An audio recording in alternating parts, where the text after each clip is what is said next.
आपण महाराष्ट्रीयन स्पेशल अगदी झटपट होणारा आणि झणझणीत साध्या सोप्या पद्धतीने वांग्याचं भरीत बघणार आहोत। स्टेप बाय स्टेप पूर्ण व्हिडिओ शेअर केला आहे, त्याच्यामुळे व्हिडिओ शेवटपर्यंत नक्की बघा। नमस्कार, टेस्ट आणि बेस्टमध्ये तुम्हा सर्वांचं स्वागत आहे। तर मी इथं मोठ्या आकाराचे 3 वांगे घेतलेत। तर हे अर्धा किलो वांगे आहेत। याला थोडासा काटेरी भाग आहे, त्याच्यामुळे चाकूच्या साहाय्याने अशा प्रकारे सर्व वांग्याचे आपण जो काटेरी भाग असतो तो काढून घ्यायचा आहे आणि त्याच्यानंतर ना चाकूच्या साहाय्याने मधून कापून घ्यायचं आहे। चेक करायचं आहे, कारण वांगे जे आहेत ते किडके असू शकतात। तर मी इथे 4 भाग केलेत आणि दोन्ही साईडनी पण चेक केलेलं आहे की कीड वगैरे लागलेली नाही आहे। तेल लावून घ्यायचं आहे, म्हणजे वांगे काळपट होत नाहीत आणि लवकर भाजले जातात। दोन्ही साईडने भाजून घ्यायचं आहे, आतल्या साईडने आणि बाहेरच्या साईडने। तर सर्व वांगे चिरून आणि तेल लावून झालेले आहेत। भाजण्यासाठी मी गॅस चालू केला आहे, त्याच्यावरती अशा प्रकारचं स्टँड आहे, त्याच्यावरतीच वांगे भाजून घेणार आहे। तुम्हाला जर स्टँड नसेल तर डायरेक्ट तुम्ही गॅसवरती पण भाजू शकता। एखादा मिनिटभर झालं की लगेच दुसऱ्या साईडने याला फिरवून घ्यायचं आहे आणि अशा प्रकारे एक 5 ते 6 मिनटं लागतात। मीडियम गॅस करून मी इथं वांगे भाजून घेते। तर सर्व वांगे व्यवस्थित असे भाजले गेलेले आहेत। गॅस बंद केला आहे, तर हे काढून थंड करून घेऊया। वांगे थंड झालेले आहेत, वरचा जो भाग असतो तो वांग्याचा काढायचा। जे काही साहित्य लागतं खाली डिस्क्रिप्शन बॉक्समध्ये पण देते, नक्की चेक करा, म्हणजे तुम्हाला रेसिपी करताना इझी जाईल। तर अशा प्रकारे राहिलेले पण वांग्याचा भाग याचा काढून घेऊया।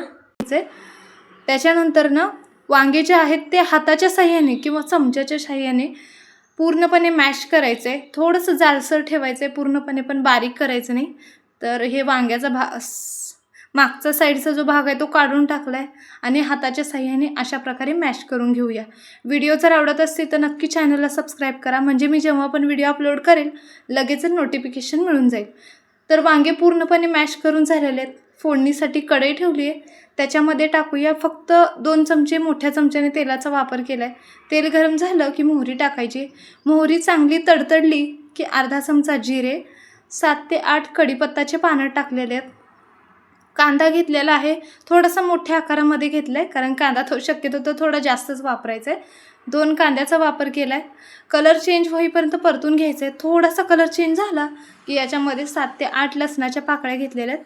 तर अजून एखादा मिनिटभर परतून घेतला आहे। कांदा तळला गेला आहे, त्याच्यामध्येच 2 मोठ्या साईजचे टोमॅटो घेतलेले आहेत बारीक चॉप करून। तर टोमॅटो पण एखादा मिनिटभर परतायचं आहे, म्हणजे त्यामधला कच्चापणा निघून जाईल। अर्धा चमचा मीठ टाकूया, अगदी चिमूटभर हळद टाकायची। 1 चमचा मी इथं काळ्या तिखटाचा वापर करते, चवीनुसार कमी जास्त करू शकता। सर्व मसाला परतून घेऊया जोपर्यंत याला व्यवस्थित असा कलर सुटत नाही। तर मसाला परतला गेलेला आहे, त्याच्यामध्येच आपण जे वांग बारीक करून घेतलेलं आहे ते टाकूया आणि सर्व मिक्स करून घेऊया। याच्या आधी पण मी भरपूर असे व्हिडिओ अपलोड केलेले आहेत, समर रेसिपी पण अपलोड केलेत, ते पण एकदा नक्कीच बघा। त्याच्यावरतीच अर्धी वाटी कोथिंबीर बारीक चिरून टाकली आहे। प्लेट झाकूया आणि बारीक गॅस करून 2 मिनटं फक्त वाफवून घेऊया, म्हणजे सर्व मसाला वांगे वगैरे व्यवस्थित असे वाफवले जातील। 2 मिनटं झालेले आहेत। अशा प्रकारे झणझणीत असं आपलं वांग्याचं भरीत तयार आहे। तर मी हे प्लेटमध्ये काढून घेते।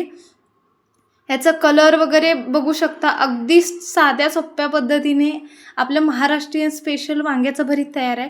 व्हिडिओ जर आवडला तर नक्की चॅनलला लाईक, शेअर आणि सबस्क्राईब पण करा। कमेंट्स बॉक्समध्ये पण नक्की सांगा व्हिडिओ कसा वाटला ते। व्हिडिओ पाहिल्याबद्दल